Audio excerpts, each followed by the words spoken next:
Pakistan is known for its beautiful scenery, incredible architecture, historical monuments, and its friendly people. But what about the food?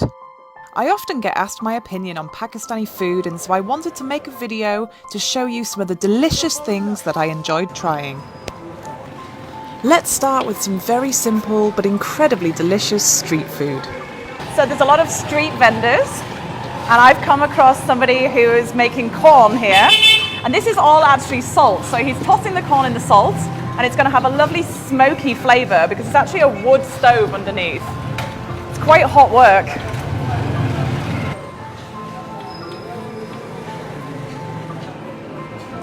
Wow. It's incredibly smoky. And there's lots of the salt in between the corn kernels.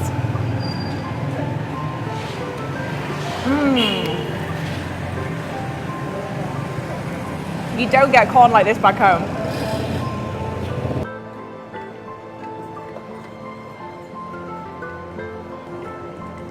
So I've come to try one of my favourite treats, which is the lassi.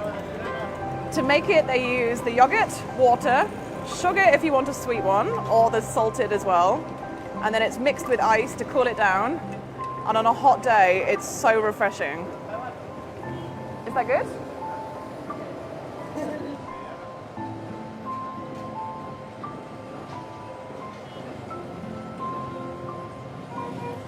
So I've got my sweet lassi now, nice and cold from the ice, and then on the top he's actually added the cream from the top of the yogurt, so it's even richer.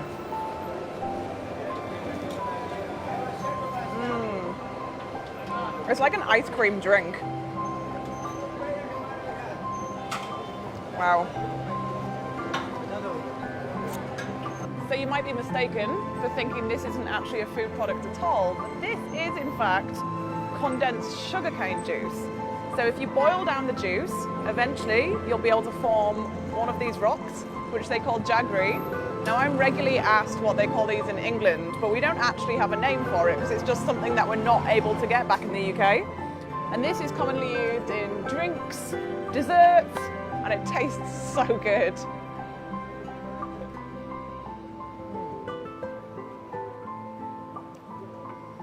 So the taste is a bit like a muscovado sugar, but then the actual texture is quite gritty, a bit like a Scottish tablet, but then it melts in your mouth.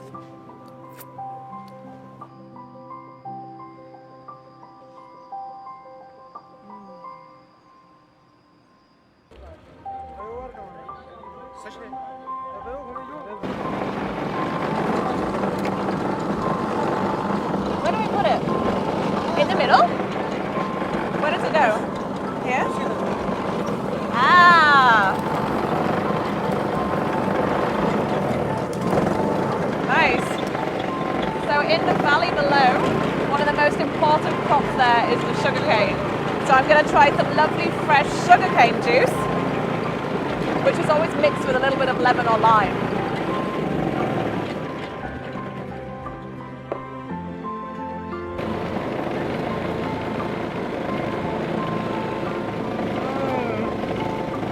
That's so delicious. I could have done with this much lower in the valley when it was super hot. This is ice cold and super refreshing. Bread is served with almost every meal in Pakistan, and I even tried my hand at making it myself. And now?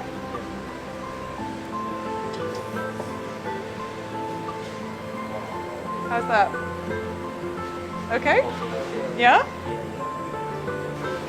Flatten it down with your hands first, so it doesn't stick. Lots of flour.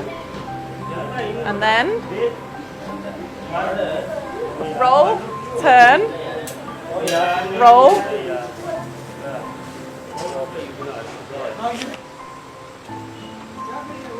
So now he's wetting it. Ready to go inside the tandoor.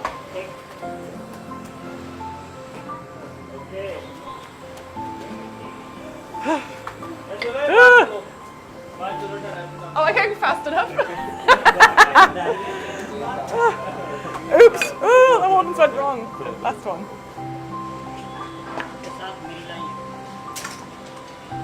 I think I'm causing trouble now. One thing I'm not volunteering to do though is put it inside that tandoor. You can feel the heat coming off it now. I also enjoyed learning how to make and definitely eating the chapli kebab. Now this is a Mughlai style kebab, popular in the northwest of Pakistan and also in Afghanistan. And it's made from minced beef that you can see over here, mixed with lots of different herbs and spices, and then cooked in this piping hot oil. It's incredibly hot up here, but it smells so good.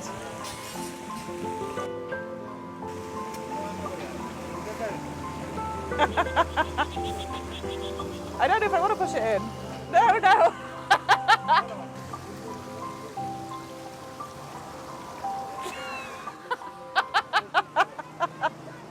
It obviously goes incredibly well with the roti. It's a little bit like a burger that we'd be used to back home, except much fresher, with so many more different flavours, especially when dipped in the raita. Now you actually can't taste the egg as much as I'd expect, but there's a lot of spices coming through. Absolutely delicious. I have decided to try a dish called nahari, which is a little bit like a beef stew, cooked in the big pots over to the right-hand side of me. It's cooked for quite a long time, so the beef's nice and tender, and then it's served with the delicious bread that I can smell on the other side that's cooked in the tandoor ovens. So I'm going to talk you through a few of the accompaniments that I've been given to my meal. First of all, we've got chili. Now I've been told that this is already spicy enough, so I'm not going to add any chili yet. I might do in a little while, but definitely think I need to test the heat first. Secondly, we've got lime, a lot of fresh coriander, which is always a lovely addition. And then finally, some grated ginger. And once again, I know there's quite a strong ginger flavour in here, so I don't know whether I'm going to add any until I try it first.